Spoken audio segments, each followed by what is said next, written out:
Welcome to another episode of Clutching Our Pearls. We are together today to tackle some really big issues and some what seem like complex theories that could be a solution. I understand that we want everything to be easygoing, but if the last 2.5 years has taught us anything, we don't get much of a choice in what happens, but there are a few things that we do get to control. We're going to be talking about mental freedom, choosing me now, and choice theory. And we are lucky enough to have one of the world's foremost experts in choice theory and reality therapy with us today. G.L.O.W, LCPC, NCC, BCC, has a mission to help people get along better with the important people in their lives, including themselves, at home and at work. Kim is a licensed counselor, a certified coach, a trainer, an international speaker who has spanned more than 14 countries, and the author of so many books that she said, I could go to Amazon and count, but I don't think we've got time. Kim has been a senior faculty member for the William Glasser Institute for just a handful of years because she is but a spring chicken. And she will be continuing her work with them as she has taught thousands of people choice theory concepts all over the globe. So she not only teaches choice theory, but she empowers others to use choice theory in their lives and in their practices. Kim founded her company, Coaching for Excellence, in 2004, which is now named G.L.O.W International, and the Academy of Choice in 2010, while developing the process of choice coaching, which she employs with her clients and teaches to her fellow coach trainees. Kim has also developed a proprietary process called mental freedom to help her clients transform any painful emotions they are experiencing and turn them into something not only neutral, but even positive. This is not a process that takes a long time. It's taught in 6 sessions and can be applied to any painful situation in a person's life. Kim's company, G.L.O.W International, also has a subsidiary called Inside Out Press, an independent award-winning author. She's written The Secret of Happy Couples and Choosing Me Now, and has also co-authored Leveraging Diversity at Work with Sylvester Baugh, and wrote a chapter in the book Contemporary Issues in Couples Counseling. So Kim talks to all of the people that I'm so glad that I don't have to about their problems. Kim, thank you so much for joining us today. I am blessed to know you, but have been even more blessed to begin to understand the crux of what you teach in its simplicity and its complexity, and watch the impacts that it has on people's lives from every direction. So thank you very much for joining us today. Welcome, Kim. Thank you so much for the invitation. It's really my pleasure to talk to you ladies. Appreciate it. So to start out, because we've got some heavy topics to tackle, can you give us just a baseline of what choice theory and mental freedom are? Well, let me start with choice theory. Choice theory really is an explanation of why people do what they do. And from a choice theory perspective, people have 5 basic needs, and every single thing anyone does is purposeful to get one of those 5 needs met. And the premise of choice theory that's so important is, if I ask you, whose behavior can you control? Everyone listening knows the answer to that question. We all know we can only control ourselves. That's not earth-shattering. But if I ask you, whose behavior do you try to control all day long? That answer does not line up with what we know.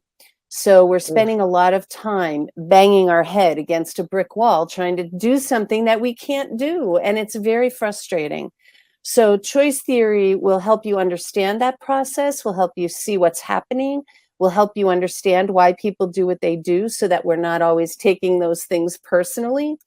And mental freedom is a process that I built on the foundation of choice theory that helps people be able to understand the things that they think that get in the way of them living a freer life, and really a way of helping them stop trying to control everything around them that they can't control and actually have no business trying to control, and help them focus on the things that they do have control over, which is both freeing and frustrating, to be able to look in the mirror and know that only you can change you. And in doing so, it's going to help the situation. It's freeing because you're in charge of it. It's frustrating because you have to do the work. When I've tried to control other people's behavior, it's just ended up in my resentment, their resentment, and, fracture of the relationship. So Absolutely. It happens all the time. And people look around and they don't know what happened. And I'm like, I can tell you what happened. You've been taking this pickaxe and you've been pounding on the foundation of your relationship by trying to change each other. And people don't like that. And they hate it. And most of the time when you're doing it, you don't even know you're doing it. It can be super subtle. And that's what I try to help people understand, because I've been practicing this for 35 years. And every day it's like I'm peeling away a new layer of the subtleties of how I try to control people. And the good news in my life is I have a son who's very good at holding up a mirror and showing me when I'm doing that. So he has helped me learn a lot about choice theory. I'm grateful and a little mad. I was going to be grateful about that. So I've said this before. I'm a huge Jack Canfield fan, and I read Success Principles once a year. And the very first chapter is about taking 100% responsibility. 100% responsibility for what happens to you, because it's your response that is the only thing that you can control. Event plus response equals outcome, right? And when you get into that mind frame of, if I am the variable and how I choose to react or choose to try to control or choose to not react and shut down is going to have an impact on this scenario, then you start to take the control back, as opposed to getting into that woe is me, everything is happening to me space. I'm a victim. Which is easy to digest until you wake up and realize that people have been standing on the front steps of the Capitol. Because today we are in great danger of Roe v. Wade being turned over. Mm-hmm. And if we thought we were shocked by losing 40 years of progress in the feminist movements at the beginning of the pandemic, now I'm just shocked and I'm fucking pissed. Well, they've got to get it done before Ketanji Brown gets on the seat. And we knew as soon as Brett Kavanaugh ascended, Brett Kavanaugh doesn't give a fuck about women's bodily autonomy. We know this. Right. And now he gets to, interpret constitutional law and fit it to his perverse worldview. That's right. It's a but mess. There are people who are choosing to be on his side of things too. And I think it's when we look at these things that make us feel wildly out of control, pandemic, being in survival mode, losing income, losing stability, losing safety, losing loved ones, losing our rights as quickly as, I can't even fathom how they go so fast from being the law of the lands to being in jeopardy. When you butt that up against choice theory or mental freedom, how is it that we reconcile our choices, or how we can choose to impact or not impact the situation? Where do we fall? I think the first thing to do is to really get clear about how you think about the situation, right? Like, you've got to be clear about how you see it. and what you want from the situation. And then you have to do a little analysis of what things can you control and what things can you not control. I don't know at this point. I know this decision isn't final, but it's clear that they voted, and there's many more that are going to overturn Roe v. Wade rather than uphold it. So I don't know how much we can really do to stop that decision from happening at this point. But if there are things we can do, sign petitions, protest, call your congressman, whatever thing we possibly can do, we can do those things. But there are sometimes things that happen in the place where you live. There's laws that are passed. There's things that are decided by people that are not you that will impact your life. And if you can't do anything to change those things, you can look at, now I know this is going to sound like it's coming from a white privileged female, and I am a white privileged female, but you can look at, where can I live where I will have those rights upheld? There's other places you can go. There's different states you can move to at this point. Maybe they'll overturn, any kind of abortion in any state. That's not what they're saying right now. I know it is. I know. And you can go to that place of feeling just defeated and horrible and not be able to do anything about it. Or you can look at what can I do?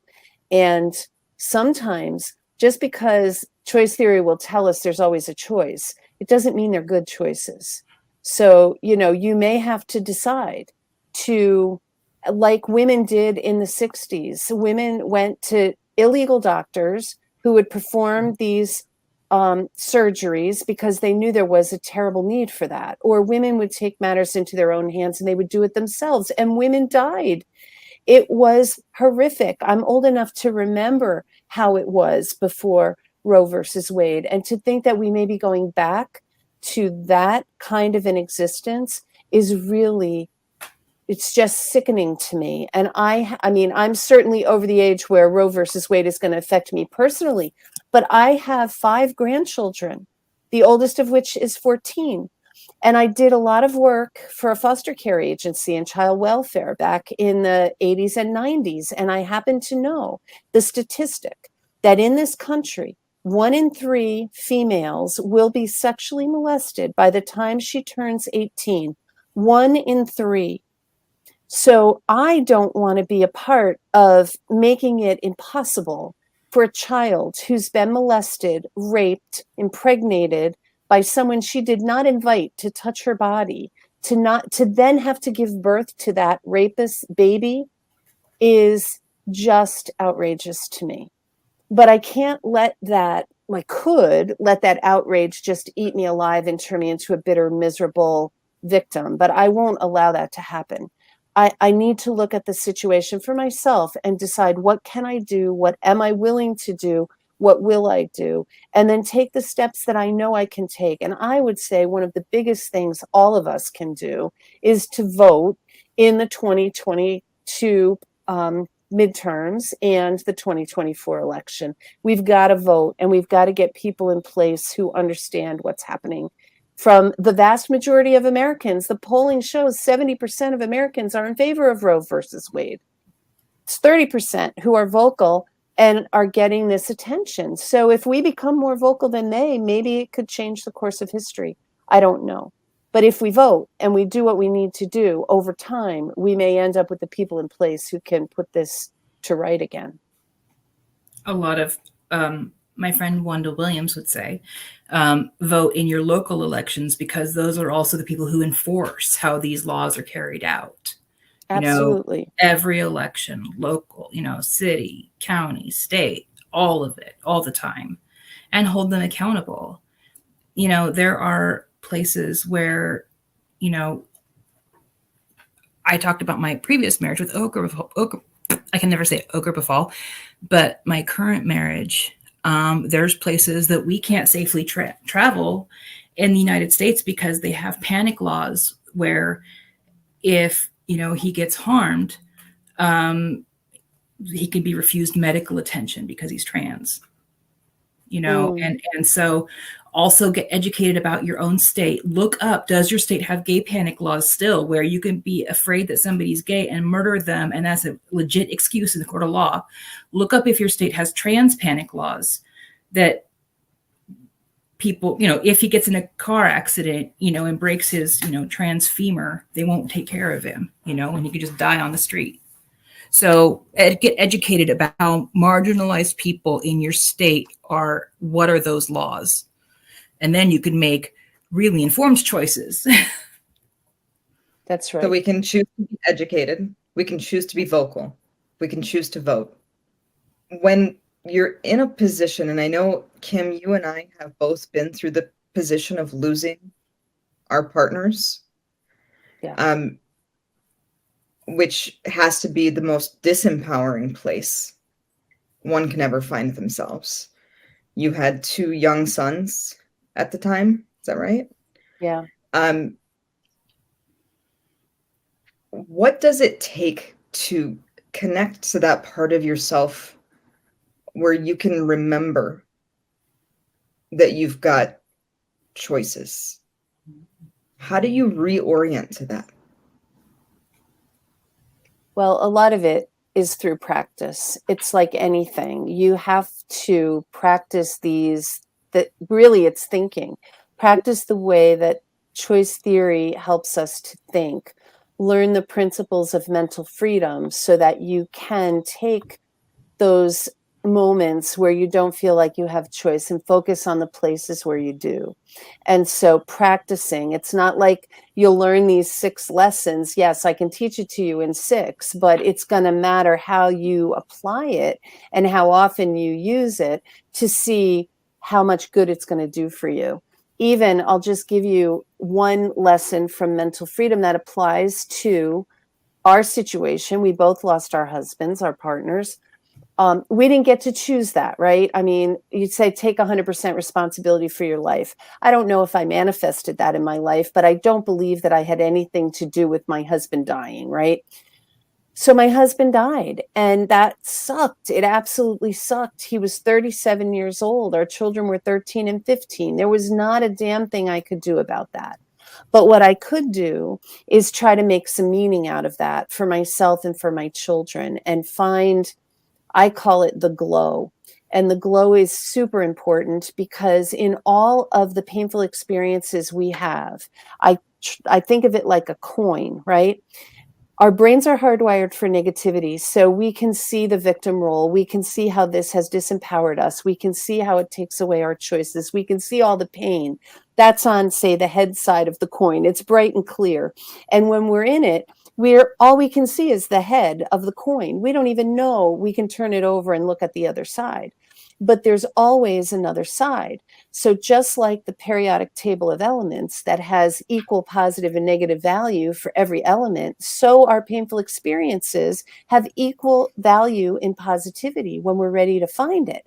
We first have to know it's there. And then when we're ready, and that's an important part, when you're ready, you turn it over, and you can't even see it because it's all tarnished on the other side. So you have to spend a lot of time polishing it to find the parts that will help balance this pain.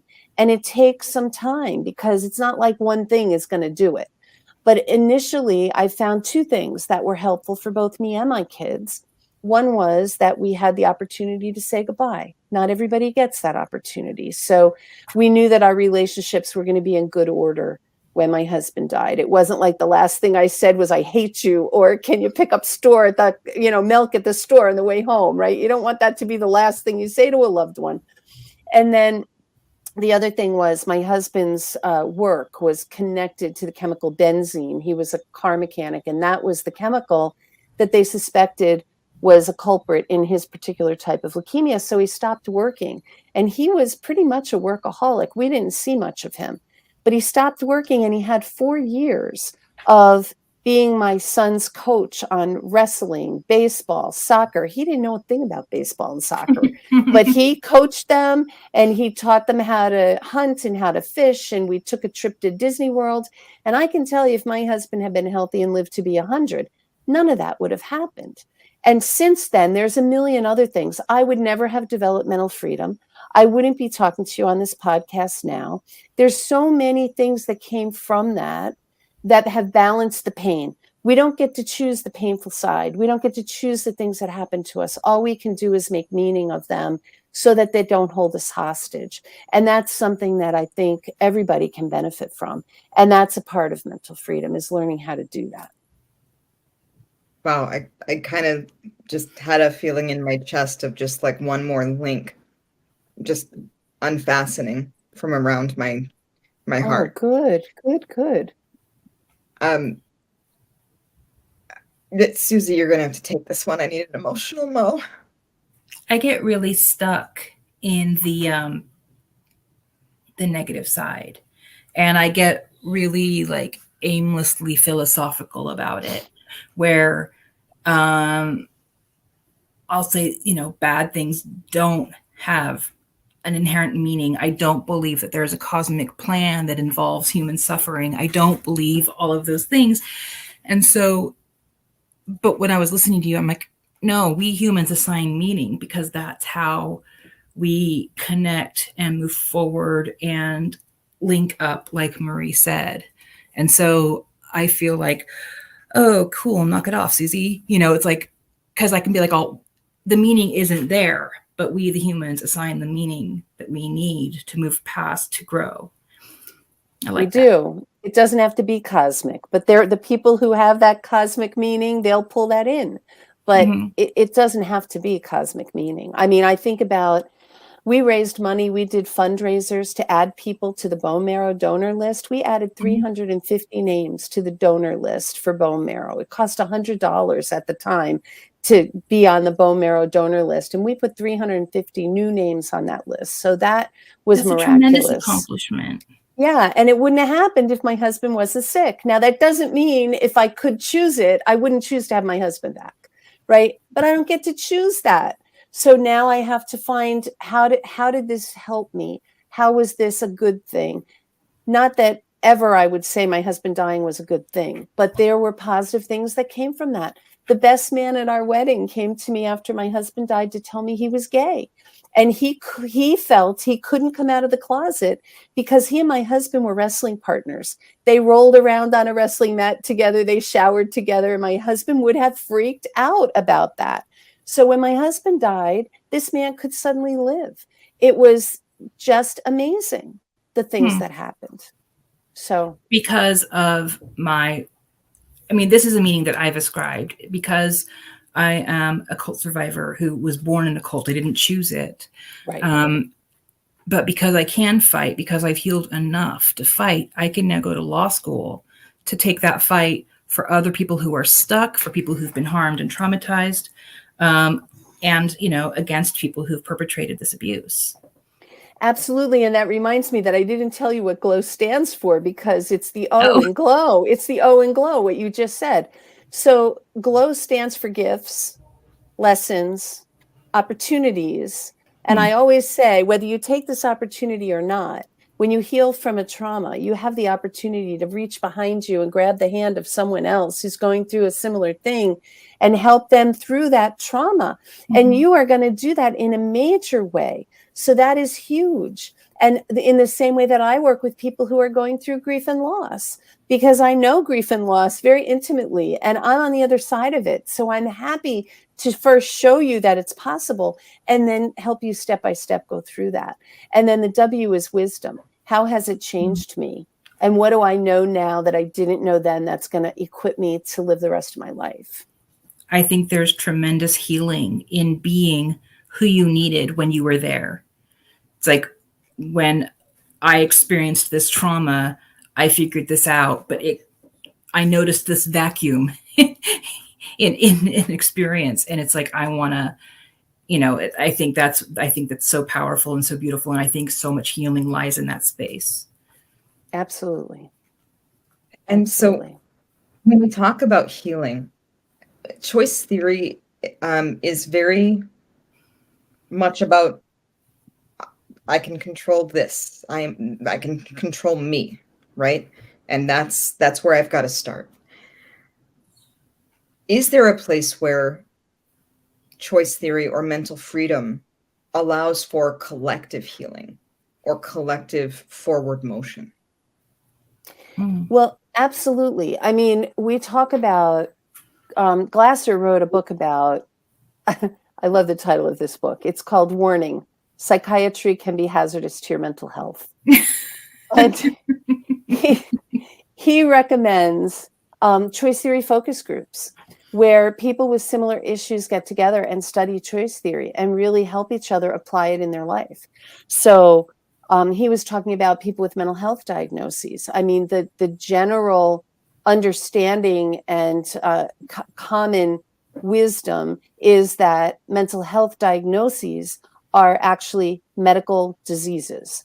And Glasser said they are not medical diseases. They are behaviors that people have developed in response to things that have happened in their life.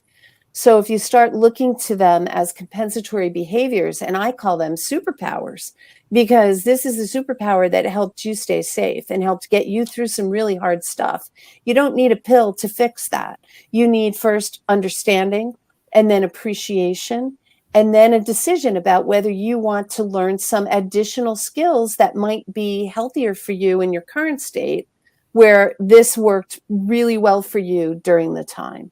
And honor it. Don't feel like there's something wrong with you because you're depressed or you have anxiety or you're schizophrenic or you have dissociative identity disorder, post-traumatic stress.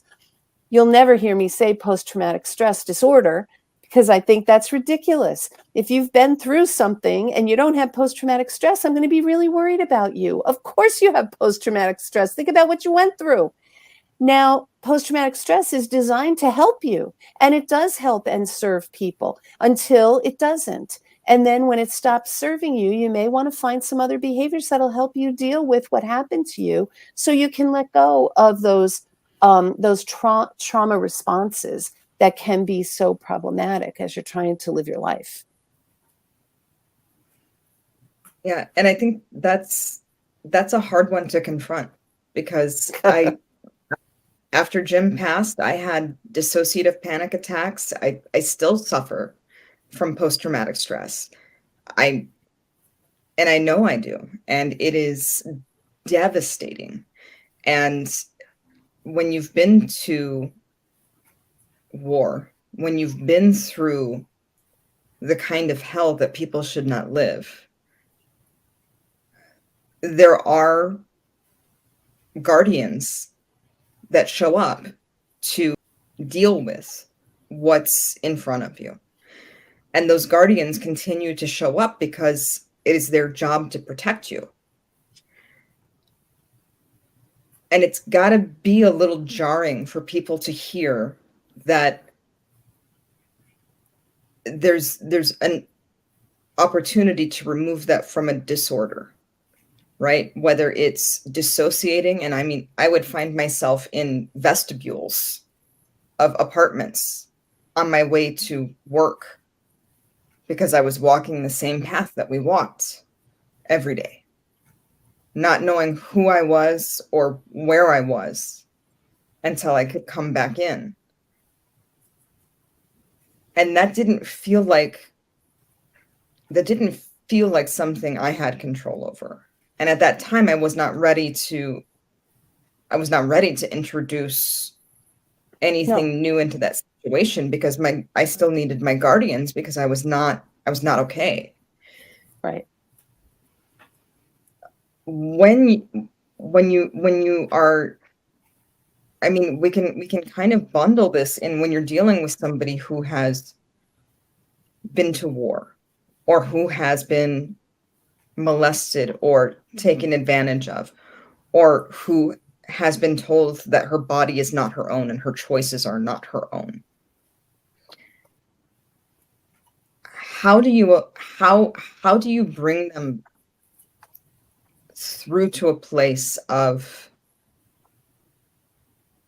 choosing something over what they needed to create to protect themselves? Yeah.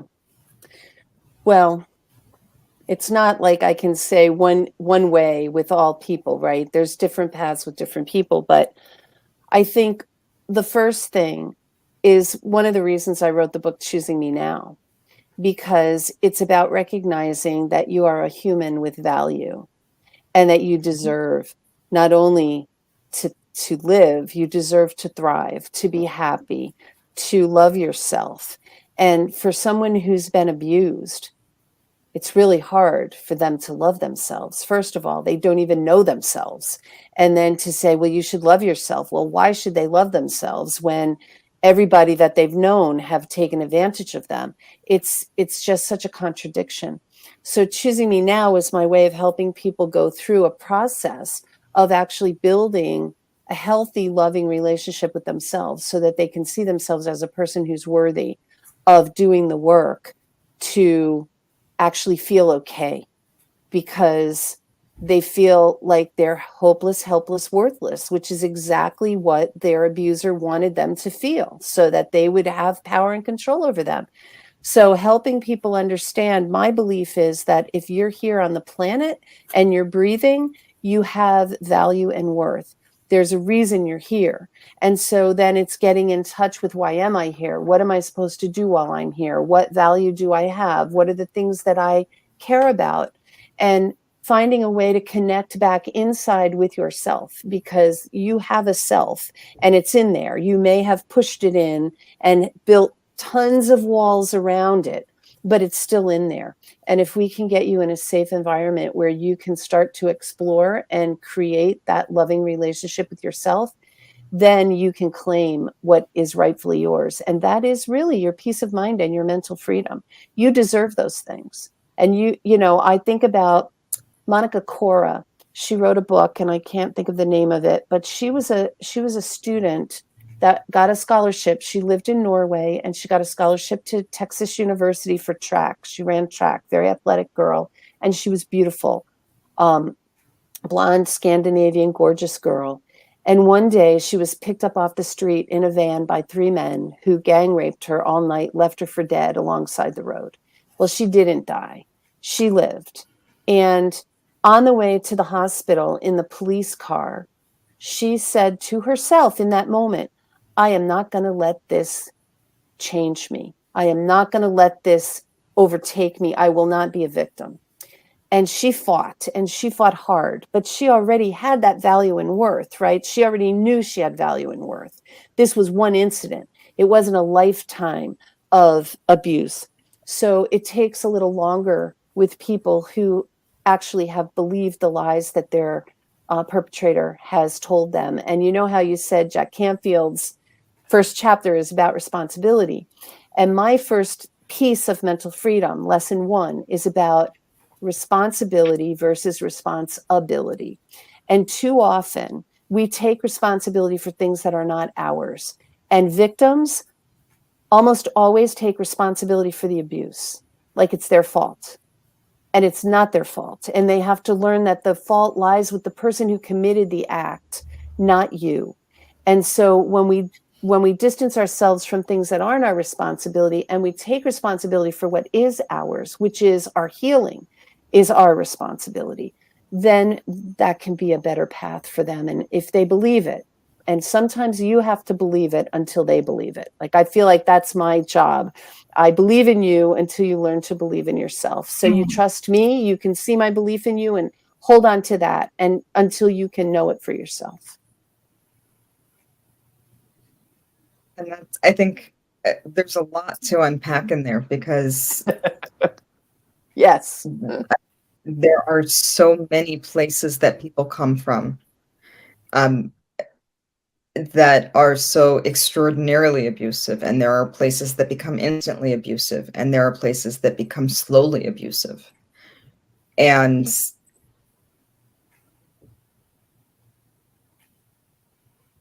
there's no one right timeline, right path, right place for every person.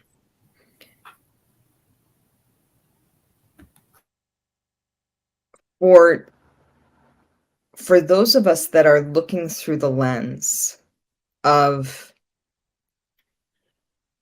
how do I find myself, and how do I find a voice that is mine, in this world that seems to be increasingly insane, increasingly dissonant.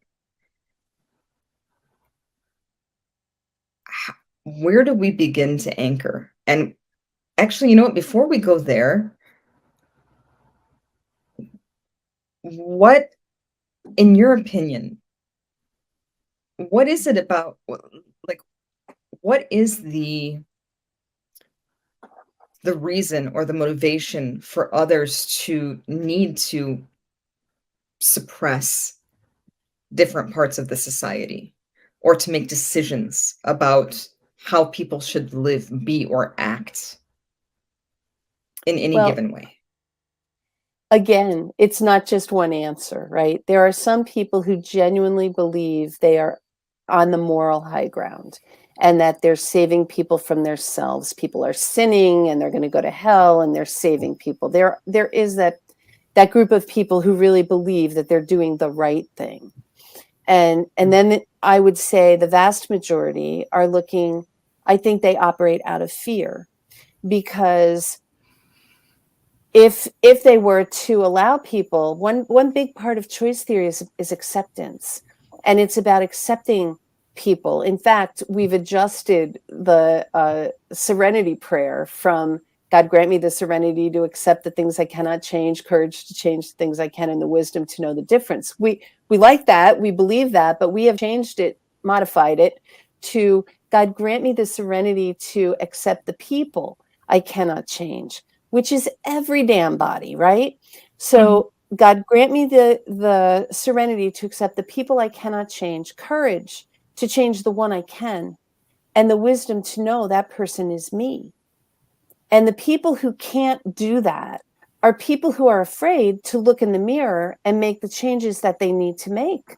And so it's much easier to other people and to make them wrong and to judge them and to put them down and to make sure they don't have any rights, because God knows if we give others rights, somehow it's a zero-sum game, they believe, which means that things will be taken from them to give to others. And so they're scared. And then there's a third group of people that are just into power and control, and they get off on power and control, and the more people and things they can control, the better they feel. So those are the three things that come to mind. I might be able to think of some more if I had time, but And historically, matrix role. I'm sorry, you broke up. I didn't hear you, Marie. That third option, as long as it's a dominatrix role. Well, then you've got consent. Right, then there's consent. Well, historically, there's the highest, I think, forms of power you can have in a society are on reproduction, because then you control how many people are showing up. And so if you look at a lot of the, anti-gay, anti-trans, it's like they're not doing gender right, which means they're not doing reproduction right. And so that's a reproductive issue. The other huge point of control is the pedagogy. Like, what are the children taught and how? And look at the other giant stuff, it's like, how many kids are they and what's in their brain? And if you get the right amount of kids and the right stuff in their brain to suit your purposes, the rest of it's easy. Yep. That's right. Yeah. It's why we're burning books and banning books. And I mean, it's insanity. Let's take out history books. Let's take out math books. Let's take out science books. What the hell are we going to teach our children? I don't know, but I would like to see one 15-year-old throw their iPad on a fire. That I would be impressed with. I don't think that's going to happen, unfortunately. I know you're a big dreamer, but come on, Marie. So, Kim, I think choice theory and mental freedom have so many applications, not only in our personal lives, but in kind of how the filter we start to hold up to the world. And we could talk about it for another 7.5 hours minimum. But if you were to leave one kernel for those of us that are of reproductive years, that are having to watch as we are stripped of our rights, after we were stripped of our security, and after we were stripped of our ability to function in a world that we knew. What is the first thing that we can put a stake in that we can begin to reclaim?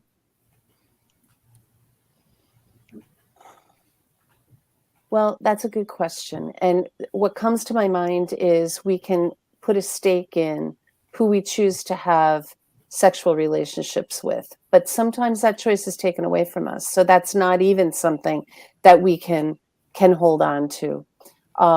So I think I'm back to do what you can in this situation that you have power and control to do. And think about ways to get to a place of safety where you can have the rights that you need. That's all I can think to say to people at this point, because I don't like the alternatives. The alternatives are go to doctors who are performing illegal surgeries, take it into your own hands. These are all dangerous and scary things. And I know that as I say that, there will be thousands of women who choose that option. It is a choice.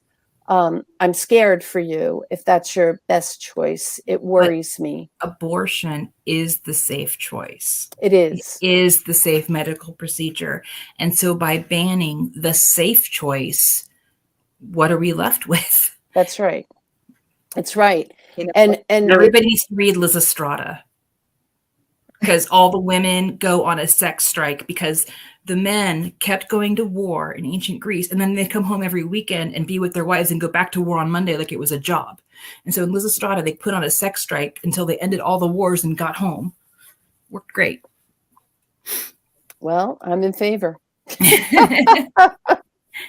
Even if we just started withholding blowjobs, it would make a huge difference. Yeah, there you go. There's some choices I didn't think about. What? No blow till row? Yeah. That's a sign right there. Nicely done. Nicely done. And on that note, thank you, Kim Olver. My pleasure. Thank you so much for not only all of the, you've dedicated a life and a brilliant life to helping others choose themselves and choose better paths.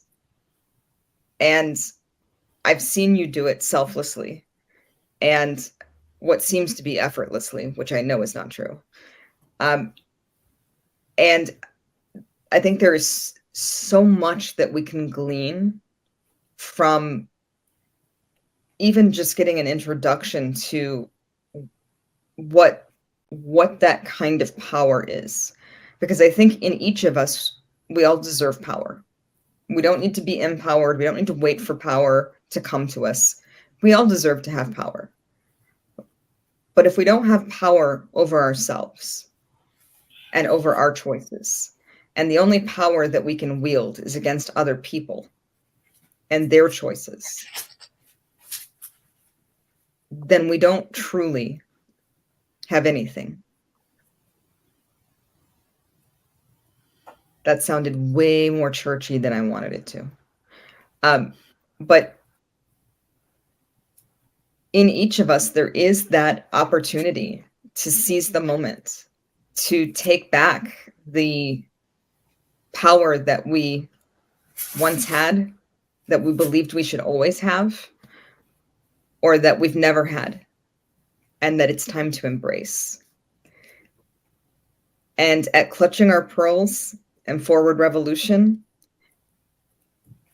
I want to say that we are here for you to connect with a source of power until you find your space. And I swear to you, if you need me to come pick you up from Missouri or Florida or wherever the heck it is to get you to a place where you need to be safe and cared for, you find me, I will find a way. That is my choice. That is the impact that I can make.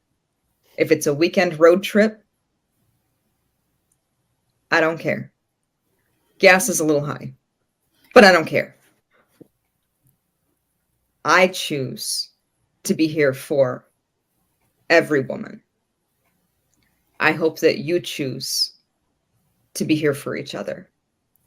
Thank you again for joining us at Clutching Our Pearls. I encourage you to connect with Kim Olver. You can find her at Olver International on Facebook and Olver INTL on Instagram. She's also at Olver International on LinkedIn. And of course, I'm going to say her website, totally Olver International. That is OLVER. Please, please do your research. Kim's got chops. She did not come to this role in her life lightly. She came to change the world. Thank you so Kim, much for joining. Kim, what you said made me so curious and intrigued and slightly upset in some ways because of my very long held beliefs. And but really interested in what you're offering the world. And so I want to thank you for being here. And thanks for being safe for me to cry in front of, because when we're talking about trauma, things just come out my face. Yeah. And the eyes leak. Yep. Huh? The eyes leak. I know. What are you going to do? So, this has always been a space where we can get real and get vulnerable. And I'm happy to have you in this space. Thanks, Susie. I'm happy to be here. Really. It's been great. All right. Thank you all. We'll see you on the next episode. And in the meantime, go vote.